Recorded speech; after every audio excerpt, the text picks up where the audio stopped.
Happy birthday lal toy lom zol Danny Johnny Happy birthday sipai Paul lom zola tu la lom zola kyang te in October ni som pathum alo thlen hian I birthday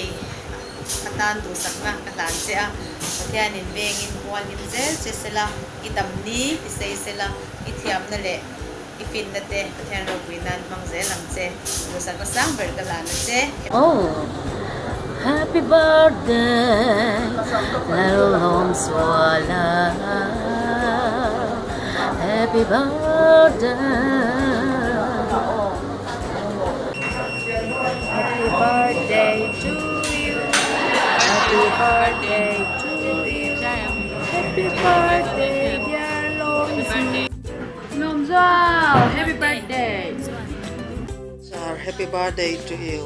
kum som ni pani ilo tling ve da der maya kum som ni pani khovel eng ilo mu hian mi te ta na mal som na tam tak ini a ole win now toy te happy birthday ga lom pui le cha ke ho hian sa the che nei lo ma cheila sipai polin ni angin win bit cha happy birthday salute che happy birthday happy birthday to you happy birthday to you happy birthday to you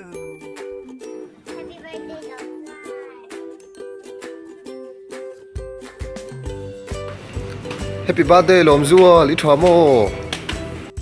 happy birthday lom